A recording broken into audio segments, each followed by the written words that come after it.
Those were the days. It's the show where we look at classic TV through a modern lens, but with nostalgic eyes. I'm your host this week, Travis, aka TV's Travis, and joining me to talk about our show, it's Audie. I want to believe Norman. The truth is out there. We've got Stephen Roswell Adams. I'm so bleepity bleep happy to be on this bleeping show. And we have Amy, you bet your blankety blank Frost.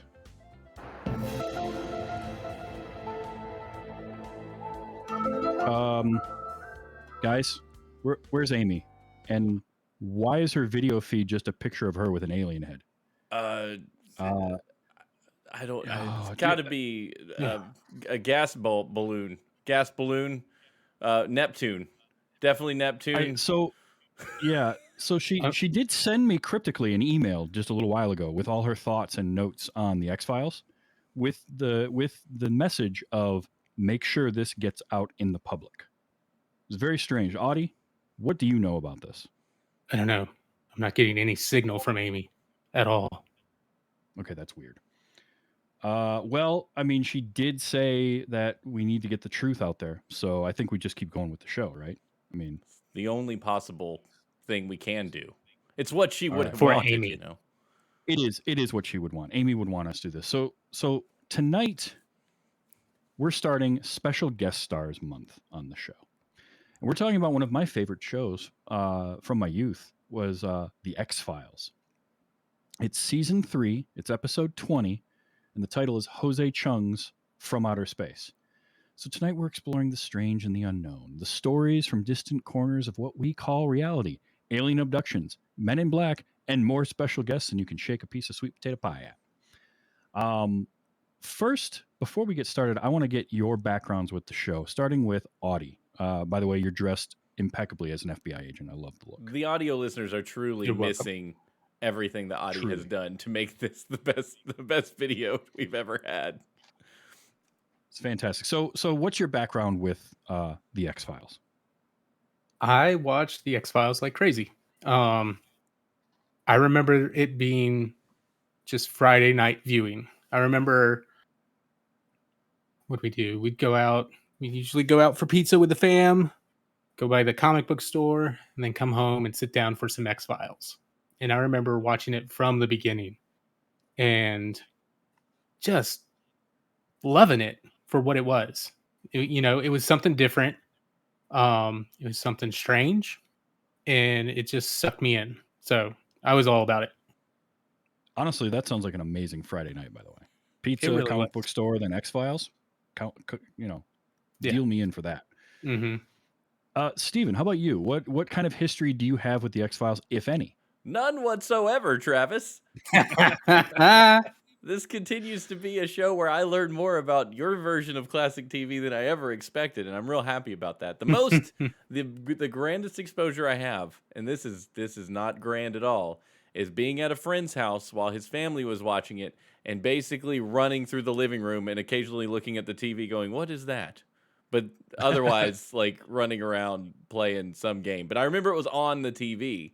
And then, of course, the Pure Moods album that led to me knowing that came from the X-Files by DJ whatever or something. I can't remember who made that, but it was always had that all-seeing eye in the commercial. Mm-hmm. That's the best I've got for X-Files. So Amy did send me information, and what she had to say was, I was into the X-Files when it started, but I am, of course, a wimp. So at some point, things got too scary for me to keep watching. I don't specifically remember what got me or when I stopped. Nowadays, with the way I am more into the supernatural, I listen to a lot of Last Podcast on the Left and the alien stories and Men in Black and Indigo Children, MK Ultra. It's all fascinating. And I loved X-Files. I watched it from the beginning.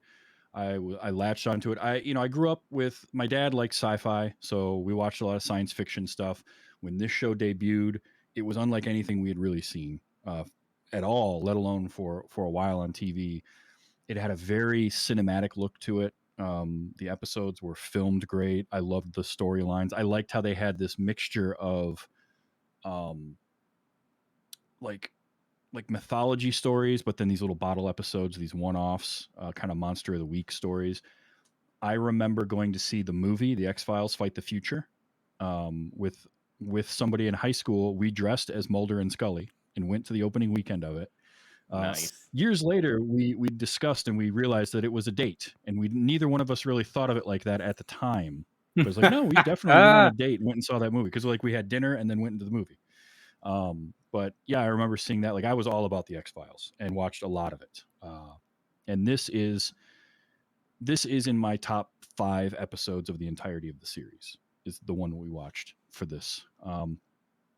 And what I loved about it was it's a bottle episode, but it deals with the overarching mythology of like alien abductions. That was the big thing with the X-Files, was alien abductions. Specifically, Mulder wanting to find out more about alien abductions. Early on in the series, it's his sister was abducted when they were kids, and she's never come back, and he's been trying to find out about that. And there's stuff that deals with his parents and just all sorts of stuff like that. This one doesn't go into that part of it at all, but this episode is so much fun, and it fits our special guest stars because we have special guest star Charles Nelson Riley playing a character named Jose Chung. So this episode is structured in that Jose Chung is a novelist, and he is writing a novel about this story. And what I like is he classifies it as nonfiction science fiction, a whole new literary genre. But he is gathering information, so he's interviewing Agent Scully. Agent Mulder refuses to talk to him, which I found hilarious. Yeah. And the whole episode takes place in these flashbacks of people telling the stories, and you're getting sometimes flashback inside a flashback of like somebody inside the storytelling is telling the story, and it's brilliant. So as an episode, Stephen, what did you think of this? I loved from start to finish everything about this episode. It did all the things I love. It's the unreliable narrator.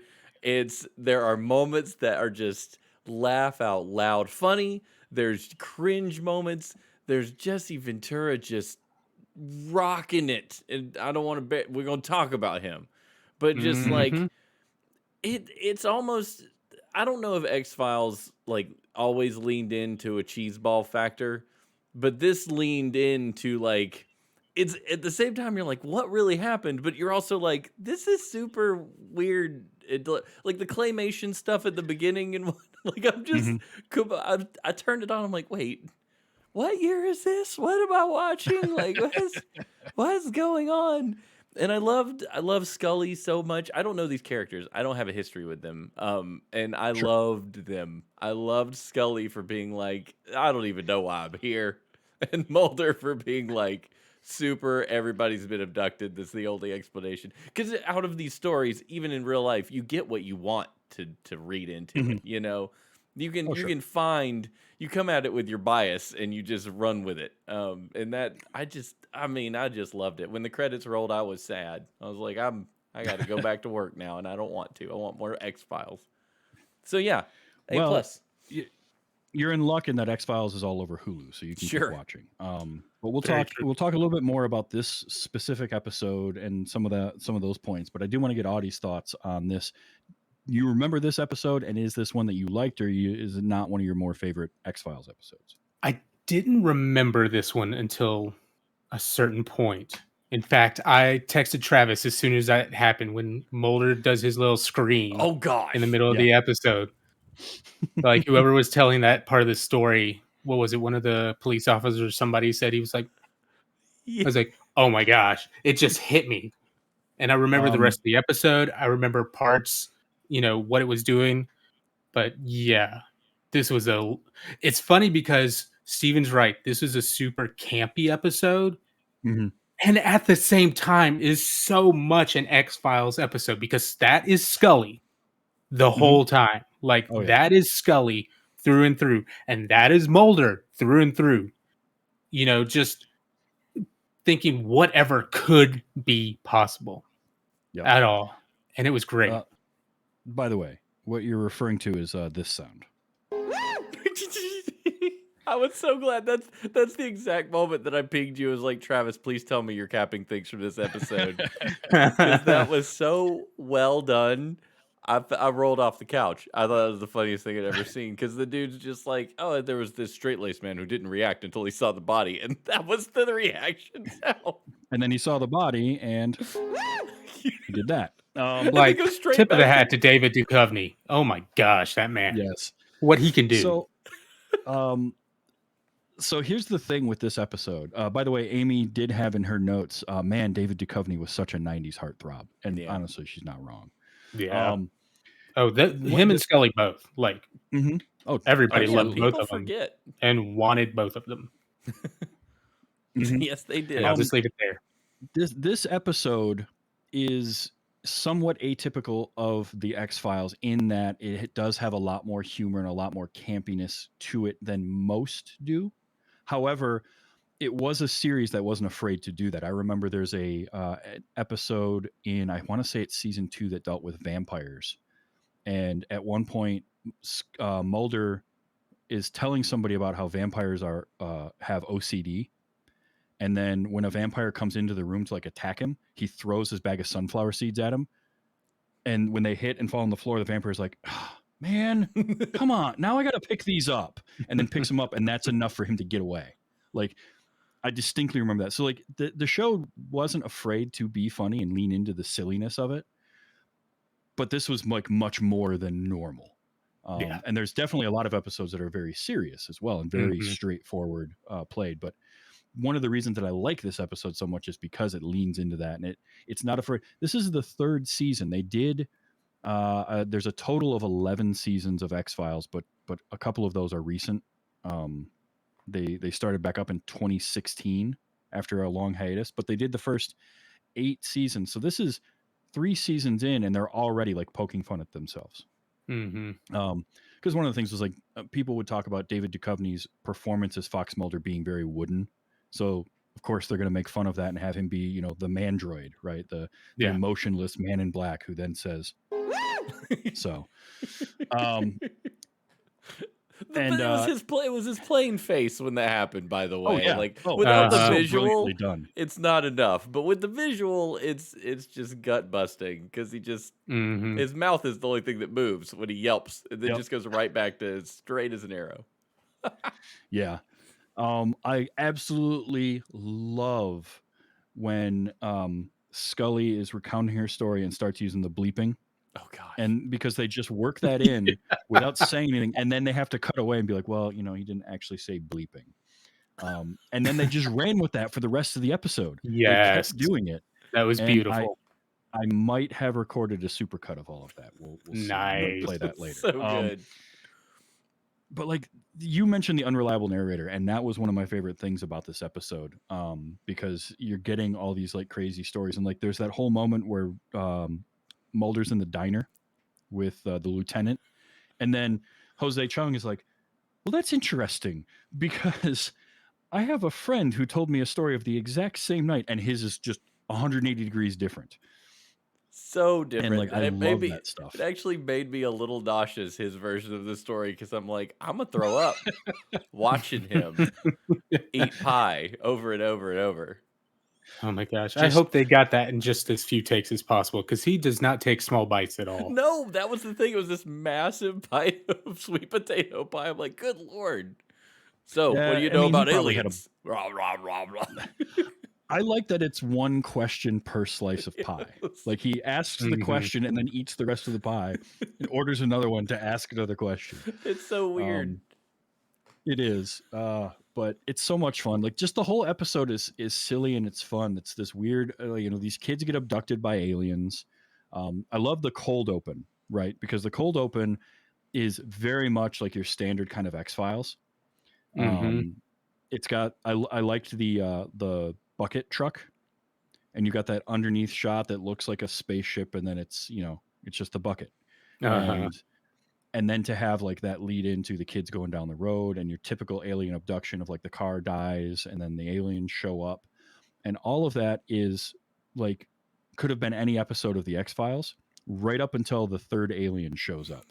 And it's this Ray Harryhausen which, by the way, was another one of Amy's notes. Was this is some Harryhausen nonsense? This Ray Harryhausen looking thing, stop motion, and then the way that the two gray aliens react to it. All of a sudden, they're speaking English, and it's like, Jack, what the hell is that? How should I know? And that, because I remember watching this episode when it aired, and that was when you knew, oh, we're in for one of these episodes. Like, we're gonna have some fun here. That, or you're wondering, is this X-Files? Is this the right show? What am I watching? Really? And then it just gets better from there. Now, Charles Nelson Riley is your main special guest star, but Steven, you already mentioned him. When the Men in Black show up, it's Jesse Ventura. Jesse the Body Ventura, baby. Oh my gosh.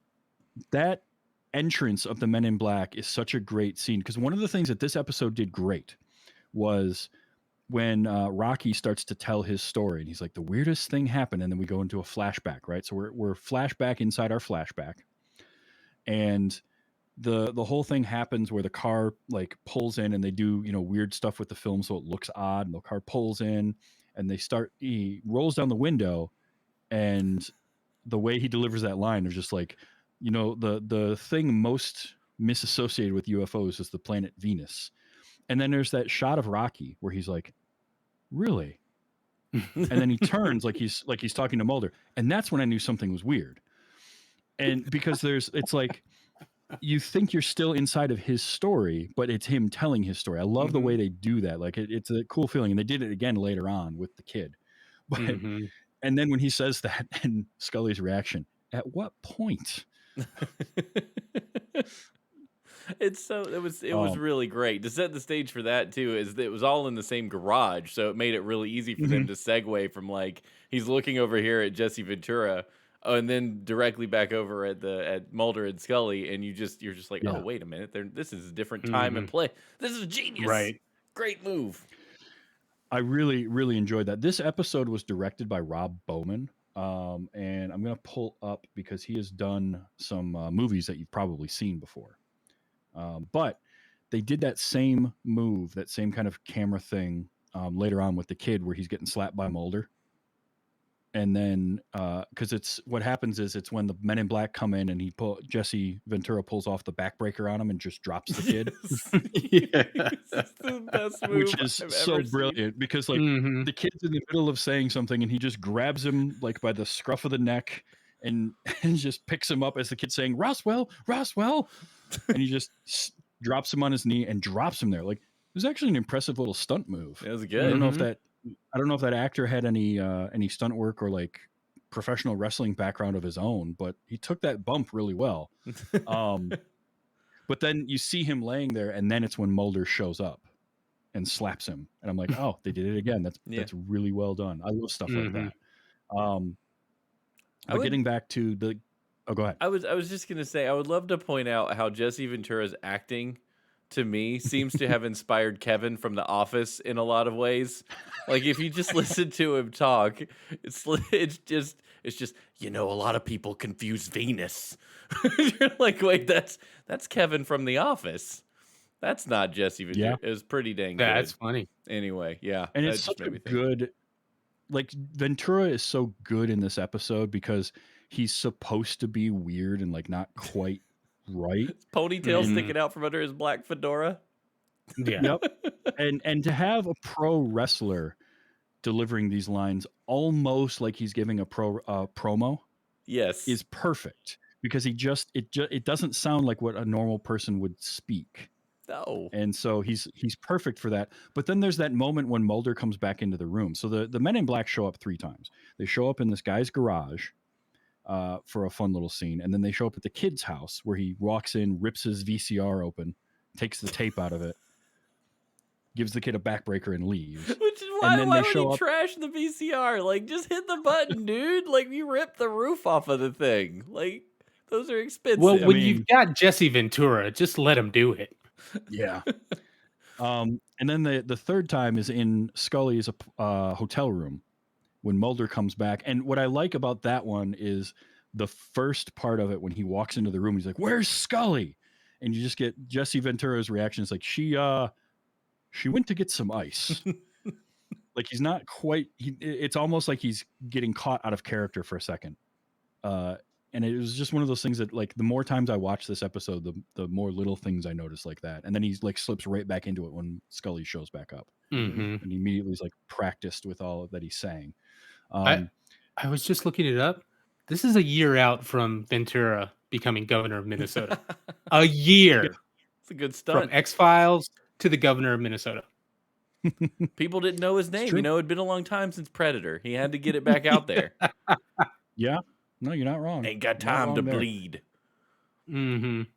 And then we get our third special guest. This is the Oh super my secret gosh. special guest in the episode, because he's only in one shot, one scene, and that is Mr. Alex Trebek.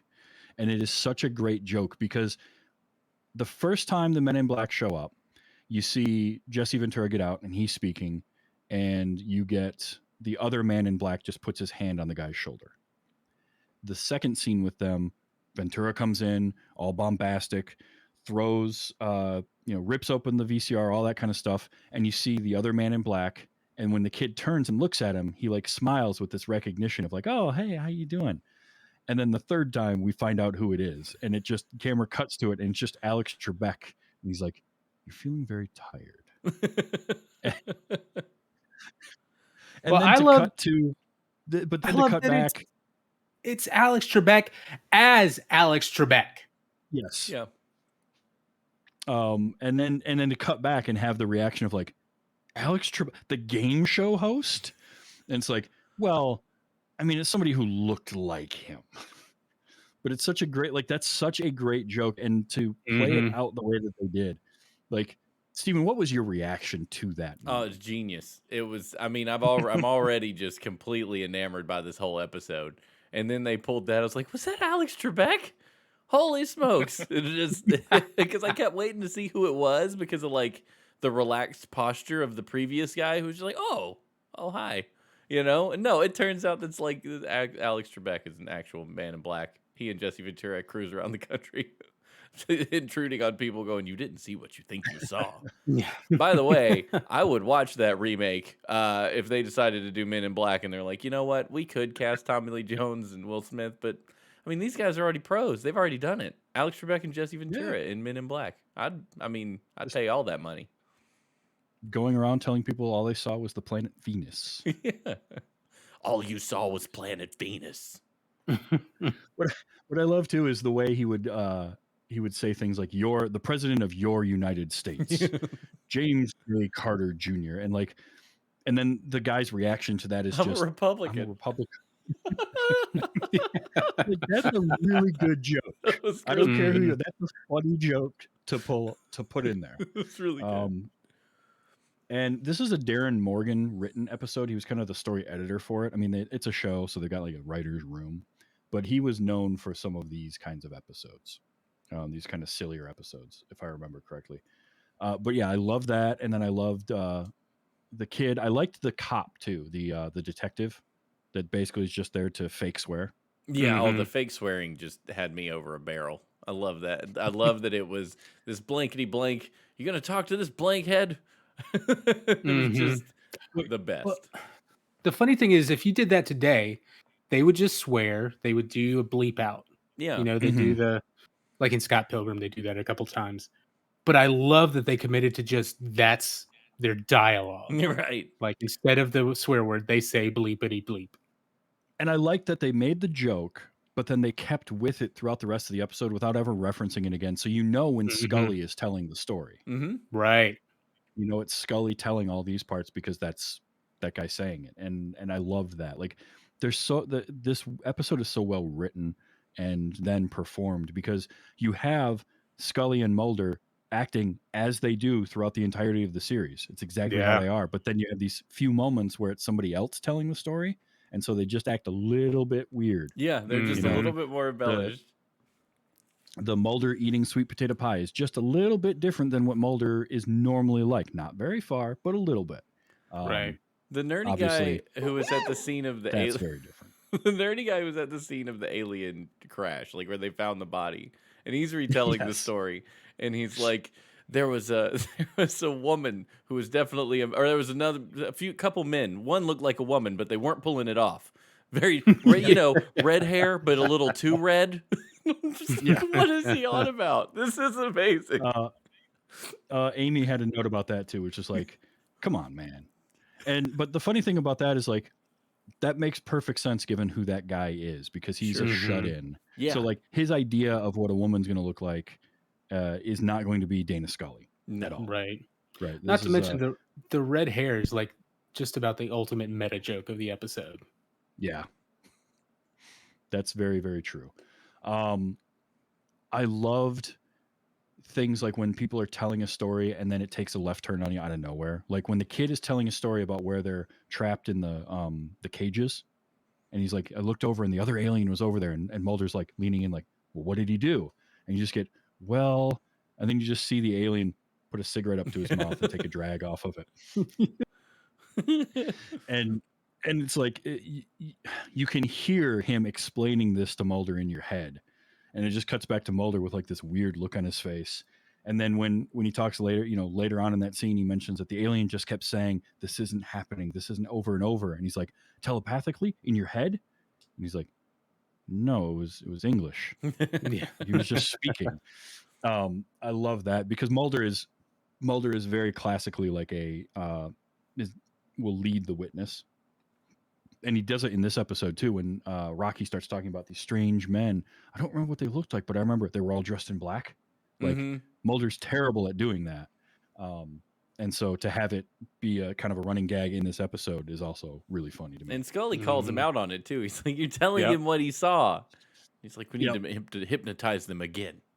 Need more information. And I love that the hypnosis scenes with the girl, it was basically whatever was happening in front of her, you just overlaid aliens on top of it, and that's what she was seeing. It's like, oh yeah, she saw aliens. That's what it was. But it's for like, all those scenes, like even when it was the government people, it's still the same setup of people. Doctor in front of her, people arguing in the background. Yeah, it's the same. Either aliens or whatever.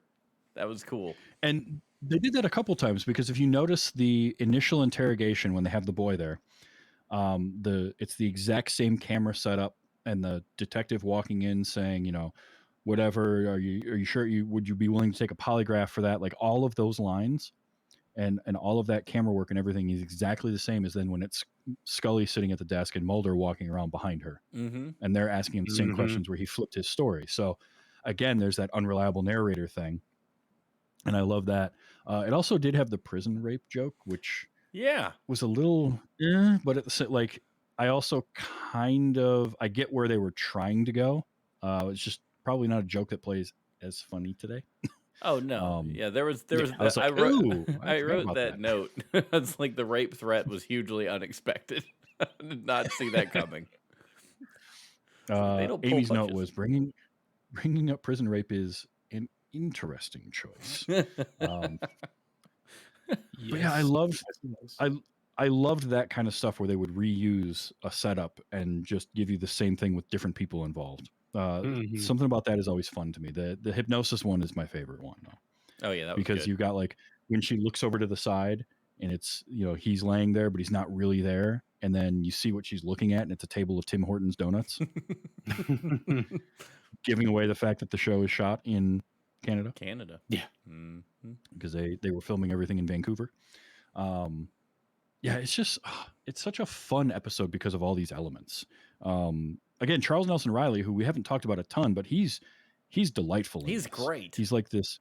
He's a strangely like warm little old man. But there's also like when Scully first meets him, and it was one of those where she's like, I didn't really want to talk to you, but I love your work. I'm a huge fan. And then and Amy had a note about that, which is the Scully's face after he said he thought she was just a brainy beauty. Is priceless. Never meet your heroes. And like the fact that he has the manifesto right there, where he's like, I have his manifesto. They sent it to my publisher. Or he had the alien autopsy tape like ready to go, and so he's showing that to her, and that's a brilliant scene too. Because I don't know if either of you remember the alien autopsy in the mid-90s? It was probably like a year before this or two. Vaguely, I remember it happened. Yeah, vaguely. It was a big thing, and I think it played on Fox, if I remember correctly. Like that was the special was on the Fox network, and it was this Surprise, huge surprise. deal.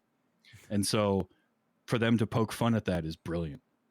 I love that. And it was the amazing Yabi, I think, was who hosted their tape. If you read what it was, um, but Now I I got like to that they check were it out. poking fun at that, and they were doing like the whole because she actually did this autopsy on what was going on there, and then for her to be like, "Ah, whoever got a hold like the camera work is terrible and it's all edited funny," and that was the thing. The actual like special was exactly like that. Hmm.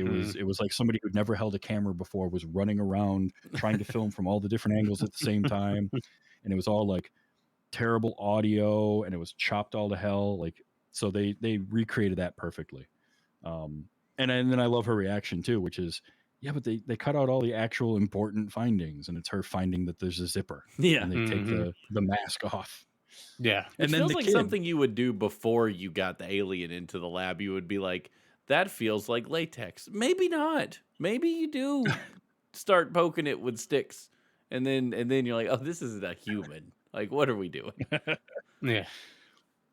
I also like how the kid's reaction, like when he realizes it's a dead person and not an alien, and he starts to throw up and run out of the room. Like that's what does it. Um, Yeah, oh, I love that he had to run out of the room. I'm like, dude, there's a huge sink basin like Yeah. right there. yeah. Just go. Oh, and then the military gets involved, and you start getting all the stuff there. There was a Hmm. good instance though of where you see like Mulder is not dumb, and while Yes. they play him a little bit funny in episodes like this, like he's really smart and he can get information that he needs, and he got the information out of that military That was dude perfectly. brilliant. I Brilliant. really really liked that. Yeah, it's just I mean I can keep going, but like Charles Nelson Riley again has some of my favorite lines in this, and I did capture a few of those. But I like the character of Jose Chung is like he genuinely wants to know the story. Hmm. Hmm. He's that kind of author. He wants the truth behind what's going on here, um, but he also freely admits that he's writing this book for money, Yeah. which is to me Yeah. also quite funny. Just the way he does that, where because Scully again adores his work and thinks she's going to get some profound answer out of him. He's like, well, basically, so I can make some money, and you sort of see her get just a little bit crestfallen from that. Hmm. Well, she really loves his work. Yeah, Turns out he's just after a living like the rest of us. Right. yeah, pretty Dang much. it. He's just a hack. Yeah. Um, I loved how they played with the typical alien abduction, where they come out of the hypnosis with the girl, and Mulder's like, it's got all the classic hallmarks of an alien abduction, and Scully, the skeptic, is like, exactly, it's too typical. It's Yeah. the story that everybody knows, and it's like Hmm. that's the catch 22, right? Either the story that's being told is exactly like everyone else's story, which makes it unbelievable because they've heard the story before, or it doesn't match up with your typical stories, and so it's unbelievable because it doesn't match what other people have experienced. Yeah, yeah. Hmm. Again, it's the bias that you go in with, and Yep. is what you're going to carry that back out in any kind of unexplained, belief driven system. You're going to go in and find what you're looking for. I promise. You go looking for aliens, you're going to find them. I know you will. Hmm. Hmm. Or you're going to find enough information to keep you hunting for them. It's how this And stuff works. Yes. that's what makes the Mulder Scully relationship so amazing. Like Steven, watch some more X Yeah. Files, just a little bit, because he's so biased to the skepticism, to whatever could be possible, and she is so biased to the science of it. Hmm. And they don't butt heads. It's like um the perfect debate team where you've got the opposite sides of the debate who can catch each other perfectly and Yeah. each try to poke and prod at each other's theories of what is it or what is it not. And it's Yeah. Yep. so fun.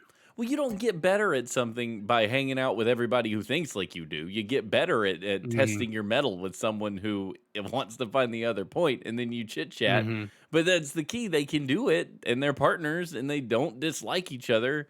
At least from this episode, it didn't seem like they didn't dislike each other. They may get exhausted with one another, but I found it to be very much a more of a tennis match. Like, we're having a great time. We're playing this game. You don't want to believe it. I do. And we're going to keep poking holes in Mhm. each other's theories until And well, forever, because neither of them Well, is ever going to let up. and that was the brilliance of the show, was that it was framed and it started off. Scully was assigned to the X Files specifically to debunk the cases that Agent Mulder dealt with because nobody else wanted to work with him. Mhm. And she's a doctor and she's got a medical doctor and science background, so that's why she's there.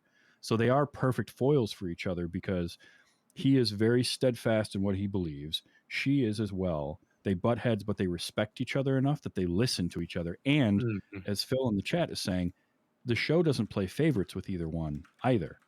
Yeah. They let you kind of have both of them there.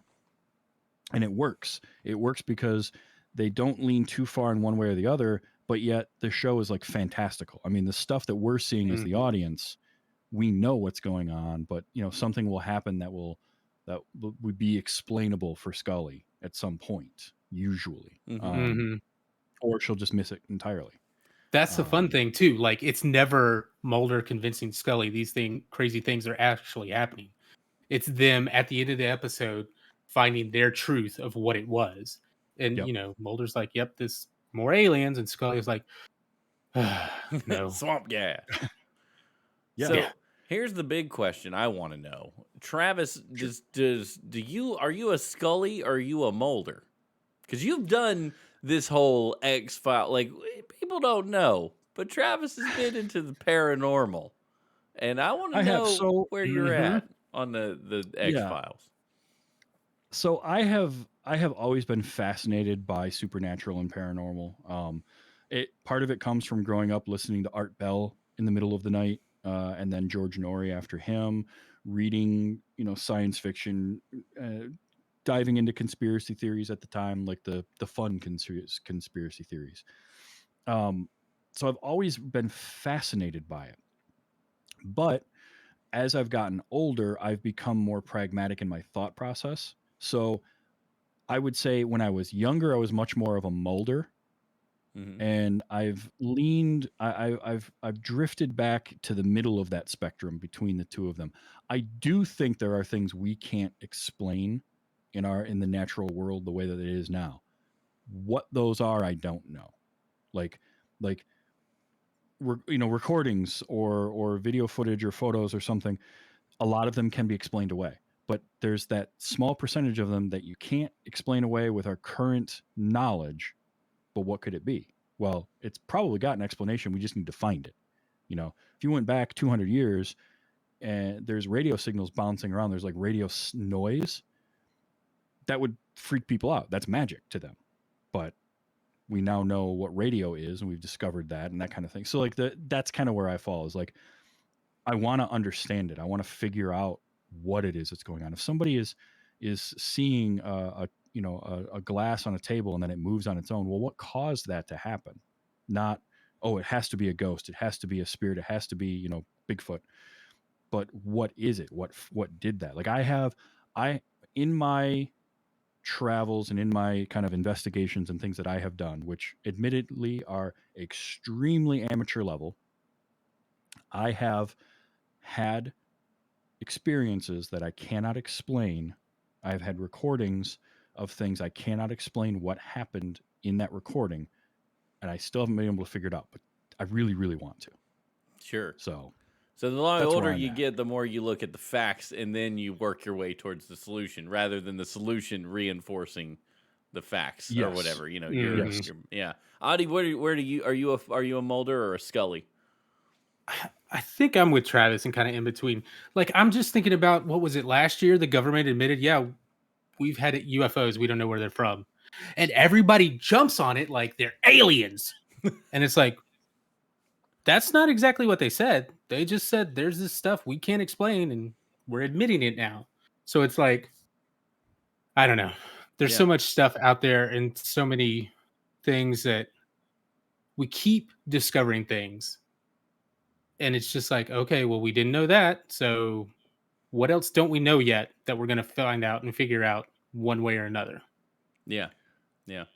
Oh, and I will say that while I enjoy, conspiracy theories, I enjoy the ideas behind a lot of this stuff, and I want to figure it out. I also abhor anybody who profits off of it or tries to manipulate people involved in it. Like Hmm. there was a time, James Randi is a prime example of somebody who was very, very, very skeptical, right? He had his whole skeptic society.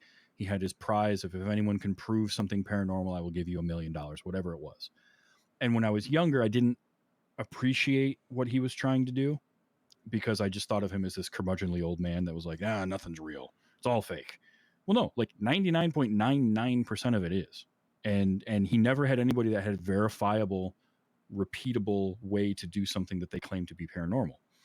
But he was in the business of outing the charlatans, the Uri Gellers and John Edwards of the world that are Hmm. doing things and like bringing a bad light to a lot of this kind of stuff. Like, sure, I don't necessarily believe that the recordings I have are a ghost, but I don't understand what happened on the recording to get this sound on there, or what happened with this this piece of radio equipment to get this sound, and I can't figure out what it was. And that's what I want to figure out. But I also don't want to just blindly like believe whatever happens out there, because there's people that prey on that, and there are people that are far more faith based in their beliefs and they want to find that. So there's a little bit of confirmation bias there, but you can also prey on people like that. And that really bothered me. Yeah. When I first started and would do some of these ghost hunt investigation things, um, I specifically would only work with people that were in it to try and help people figure out what they were experiencing. We would, if we had somebody who said, hey, we're having troubles. We had a family where somebody was having trouble sleeping and all this kind of stuff, and they were experiencing things at night in their bed, and we tried to figure out, well, what environmental causes could be leading to this, as well as, hey, you might want to see somebody about sleep issues if you're having this much trouble sleeping at night, like those kinds of things. And those were the people that I would work with. I wouldn't go hardcore into like the people that are, well, it's definitely this, it's definitely that. Like, we don't know. So if we come at it pragmatically, and that's the way that I did, and that was one of the reasons why a show like the X-Files for me was something that I could latch onto, because it explored these ideas while still looking at them from a scientific idea and also from like a skeptical idea, and it never leaned in one direction or the other. It didn't say all of this is bupkis, or all of it is absolutely 100% true. It let you draw some of your own conclusions to how things went. Right on. So I really like that in this show. I just wanted to mention that. Yeah. No, for me, like it's about I think life is short and it's way more fun to believe that some of this stuff exists and some of it's more like interesting. It's like, you know what? I could go around debunking Bigfoot and squonks and stuff and other lumberjack cryptids. Like, maybe what if there was a Jersey Devil? I mean, that's cool. Like, what, Sure. that would be great. That'd be a really weird world to live in. It'd be all right.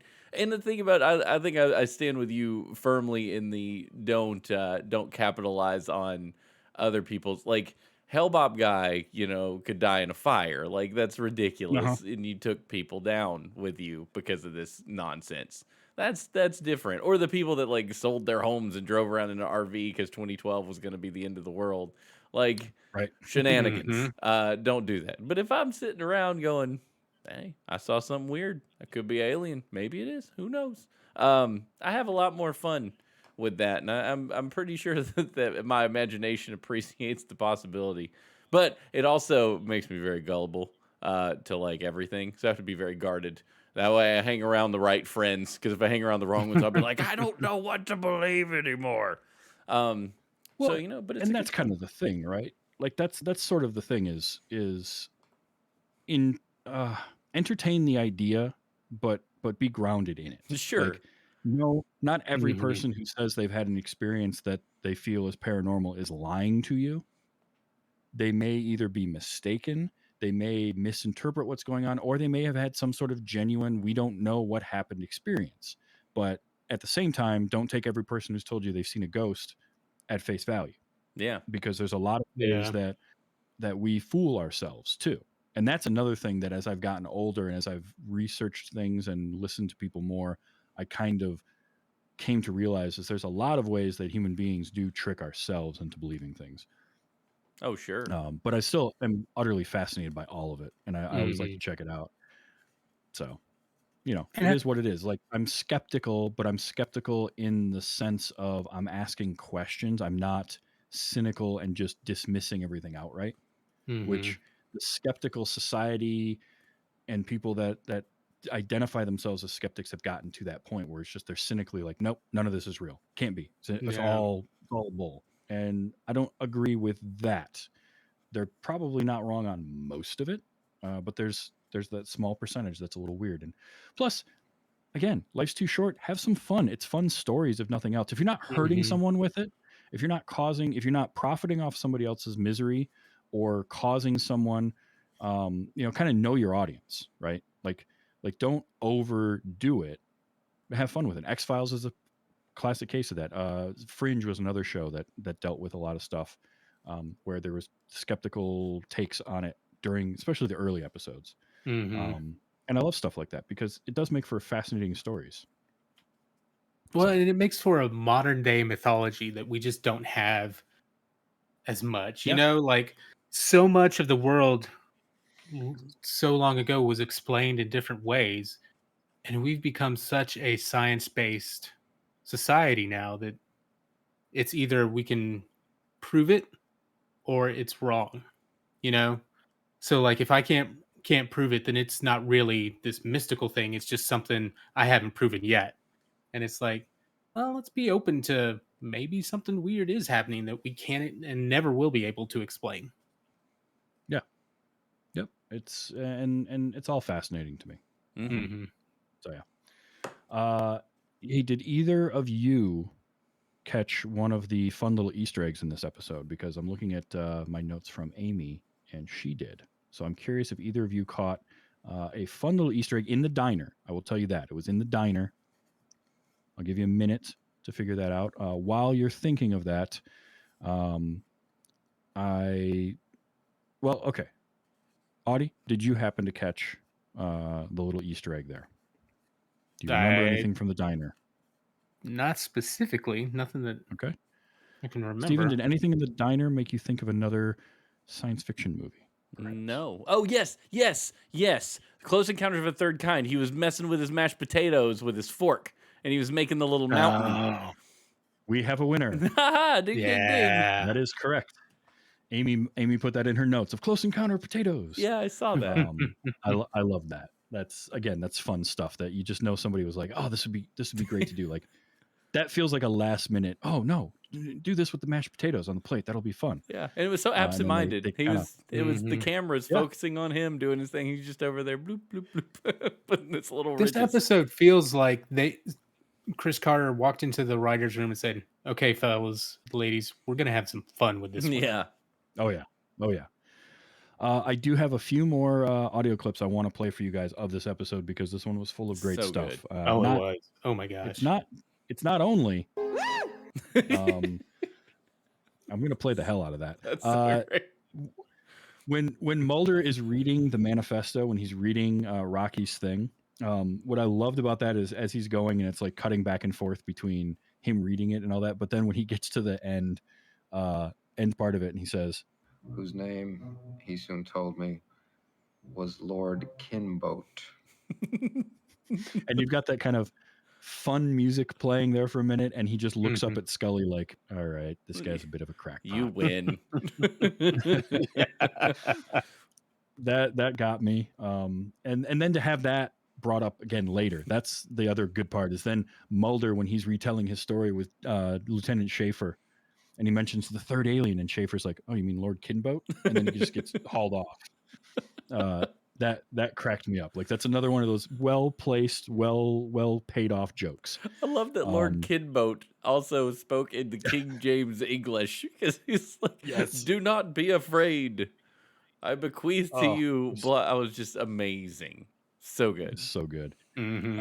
I've got a few Charles Nelson Riley lines as Jose Chung. When he first meets Scully, and he mentions thinking she's just a brainy beauty. Now I find out that you also have good taste. Like he's immediately, all right, you're a fan. I like you. His admission of why he's writing the book. In short, to answer your question, Money. And the way he says it too, just He did leans such a onto his good job. hand. He's so good in this. When he's talking about reality, I liked this. This was a very like salient line, I thought, or salient point. Truth is as subjective as reality. It's true. Yeah, we just got done like talking about it. You find what you want. Mhm. Yeah. When Scully mentions about the language, I'm familiar with Detective Manners' colorful phraseology. colorful phraseology. Phraseology. I like that word. This dude actually activated my ASMR at points. Like he would just get real soft and just speak lightly while he was opening his book, and I'm like, I'm going to sleep. Wait, I'm okay. He kind of, it's interesting because he has that little bit of a lisp, Mhm. and he's got, Mhm. and it's not what you would classically consider to be a soothing voice, but he's able to do something very like soft with it. Yeah. That's the only way I can describe it. And then when he's got the manifesto, which I love when Scully's like, so he is what's classically known as da, da, da, and he's like, you're so kind-hearted. He's a nut. I just read his manifesto, but the way he describes, I don't know what was most disturbing. His description of the inner core reincarnated soul's sex orgy, or the fact that the whole thing is written in screenplay format. which you know as a novelist, as a novelist, he hates screenplay form. Yeah. Right. And he would recognize it so easily and see it. Oh yeah. Sex Hate it. orgy. And again, the way he says that, which that was another note of Amy's, which is I want to go to the inner core reincarnated soul sex orgy. I bet it's like that scene in the second Matrix movie. Yup. I love repeating jokes and repeating lines or motifs when shows and movies will do that, and they'll pay off a joke over and over, because the first time it's the man in black putting his hand on somebody's shoulder, and then you get a little bit more each time. And they did that with You're a Dead Man. And because the first time it's just the man in black and he's just threatening him, but then the kid remembers it from his Men in Black, which is Mulder and Scully. So I got those. You're a dead man. You're a dead man. You're a dead man. Everybody So good. threatening everybody. And finally, this one's going to be a little long, but it's worth it. And this is the detective throughout the episode. So here you go. You really bleeped up this case. Oh, you bet your blankety blank bleep I am. Those kids' stories couldn't be more bleeping different. I just got a call from some crazy bleephead claiming he was an eyewitness to this alien abduction. You feel like talking to this blank hole? Hey, I just got a call from some crazy blankety blank claiming he found a real live dead alien body. Yeah, that's a bleeping dead alien body if I ever bleeping saw one. Well, then who is this bleep? He said they just found your bleeping UFO. Bleep. My favorite one is the last one at the end of the episode where it's just him saying, bleep. It's so smart. It's Oh my such gosh. smart writing. It is just It really is. top notch, man. Like it's just great. Just to And carry that joke throughout the episode. It's just brilliant. Kept it going, and they pulled all of the alien abduction tropes, right? So it's the military involved, the experimental aircraft is what actually it was, and like that moment where they're carrying the bodies off, and like Mulder sees Schaefer, and he's like, "Whoa!" and he follows him, and then they see the guy that they did the autopsy on, whose body disappeared on them, and I loved all of that. There's a few really good camera moves in this episode, and one of them was that shot of Mulder. Like there's that cinematic thing I was talking about. X-Files really did a good job of feeling like little mini movies, the way they would shoot them, which wasn't nearly as common as it is now to shoot a television show like that. You know, typical television shows where you're 3-camera sitcoms, and you would have your dramas, but they were very rarely like dynamically shot. Yeah. The way that a film is shot. It's And this expensive to set up camera shots, man. Like, that's why we have procedurals. They're cheap. Like, making shows like this is expensive. Yeah, and I mentioned Rob Bowman was the director. He had gotten his start on TV with stuff like, episodes of The Highwayman, MacGyver, Alien Nation, did some Star Trek: The Next Generation, did this, but he directed the X Files movie in 1998. He directed a movie called Airborne in 1993, and Reign of Fire in 2002, which, if you haven't Dang. seen that, is a really good dragon movie. Yeah, it is. Unfortunately, he followed up Reign of Fire with Elektra, but hey, they can't all be winners. You know. He's since kind of gone back to television, Castle, The Crossing, Quantico, that kind of stuff. But he has a really good eye for kind of just interesting visuals, and so I always pay attention to that when I see TV shows, and just I liked like some dolly shots in this, and so I want to mention that. So, Steven, you've seen this now. You have now broken the tape, Yeah. and you have unsealed the X Files for yourself. Are you going to watch more? Totally. Like if we could sit down, if I could get through all the popular TV that seems to be coming at me like a fire hose right now and get some time back. Yeah, I'm totally down for this. And Stephanie, my wife, used to watch it as a kid, so like she remembers her family Nice. sitting down like Audie's and watching it every Friday.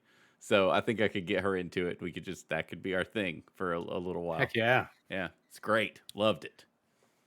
Just remember, they're not all funny like this one, but they're all really well done. But it's smart. This is, and it doesn't have to be funny, but I can tell the writing staff cares. It's a smart show, and I'm down for that. Audie, how about you? You going to go back and watch some more X Files now, or you kind of had your fill? Probably not, because like Steven said, there's so much other good crap out there right now that's coming out and stuff. But yeah, we'll see. I might go back. After watching this one, I want to go back and watch a regular, normal, quote unquote, X Files. Because I might go back, because I remember so much of the arcs that happened that were really cool. That, a little bit in this episode, a little bit in the next one, a little bit in the next one, on top of the procedural thing they were doing. Yep, I'm definitely going to go back and watch some more. This is going to become something that I kind of can use like background, because I've seen it plenty of times, but I do kind of want to go back and rewatch some of the series and see some things. One thing the series did that I thought was really, really cool was, again, there was a movie. It came out in 1998, which was after 5 seasons of the show. And this was kind of unheard of in that they wrote the show right into the movie, had the movie, which then came out right into the next season. Not perfectly because of like timing, but they had it set up for all of that, which again was not something that was very normal for television in the 90s. So I very much enjoyed that. I'm definitely going to be watching some more. It's hard to say for Amy if she's going to or not, mostly because she's apparently been abducted by aliens or the Men in Black. But being a bit of a self-proclaimed wimp, I can see her not going back to too many of them, because there are some episodes that are pretty tough to watch. Oh, she's somehow radioing us from beyond to say that she's still a wimp. Okay. Well, in that case, then we know our answer now. Thank you, Amy, for contacting us. Yeah. Hopefully you'll be back next week. Speaking of next week, we're continuing special guest stars. And Audie, you've got a little something for us. What are we going to be watching this week? Next, I chose, for a very special reason, The Muppet Show. Yes! Doing season 3, episode 14, where the very special guest is Harry Belafonte. Ooh, all right. Hey-o. I'm ready. And some Muppets. And we'll get into it next week, but I have like a very personal connection to one of the songs in that show, and I'll tell the story next week, but yeah, it's going to be fun. I'm so excited. I'm such a Muppet fan. This is, oh gosh. I told Stephanie the other day, and I say this before, I was like, if you were sitting on the subway in New York City, and you saw Kermit the Frog, like on his way to work, you wouldn't miss a beat.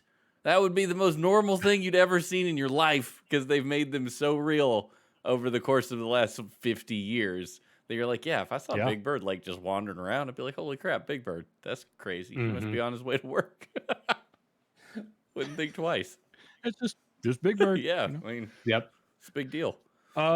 So feedback wise, we did get a little bit this week. Kiona Tang mentioned and actually retweeted us and saying an all-time favorite X-Files episode of mine. So that's cool. Kiona Tang on Twitter. Nice. And I don't know. I think that might be the only tweet. I didn't check email though. Oh, because I So always forget to check email. I That's don't such think an we got any antiquated emails. technology, you know. It is. It Hard to is. keep track of. But a little bit of feedback there. If you want to send us feedback, tweet us at those days show or email us thosewerethedays@gmail.com. We want to hear from you. We want to know what you think of the shows that we're watching. If you're listening to this right now, let us know. What did you think about the Muppets? Specifically Yeah. the episode with Harry Belafonte, but the Muppets in general. Do you like the Muppets? Do you still like the Muppets? There's been a TikTok trend recently of the I think it's Lizzo's song where they're it's about that time and then they throw in a Muppet. So you got like the Swedish Chef starts rapping or Beaker or Animal, and it's brilliant. I love that. Like anything with the Swedish Chef I'm going to enjoy. So, Yeah. They know that too, because when they did the Muppet Mhm. Disney show, Muppets Live or whatever it was, like the Swedish Chef was on every episode. they know they know what they're doing. I think most of the time. Sometimes they don't know what they're doing with the Muppets, which is a tragedy. But when they know, they're good. Yeah, the Muppets are great. I cannot wait for this. It's season 3, episode 14. Special guest Harry Belafonte. That will be in the link for that will be in the show notes for this episode. So go ahead and check that there. Watch the episode. Yep. Let us know what you thought. It's on Disney Plus, at least, if you've got that, Yes. which I think most of us do now to watch Obi-Wan. So good pick. Yeah, it's fair. The X-Files, by the way, if you do want to watch it in the U.S., is available on Hulu, and I believe outside the U.S. it is part of Disney Plus if you're in Canada or Europe. Nice. There you go. Because when I was researching to find it, I thought, oh, great, it's on Disney Plus, and then I realized, no, it's actually on Hulu. But since Disney owns that, that's why. Yeah. That has been our look at X-Files Season 3, Episode 20, Jose Chung's From Outer Space. Again, let us know what you think of this. Let us know what you think of the Muppets. We want to hear from you. So for Steven, for Audie, and for Amy, who is at a reincarnated soul sex orgy in the Earth's core, I am Travis saying those were the days. Have a bleeping good night, everybody.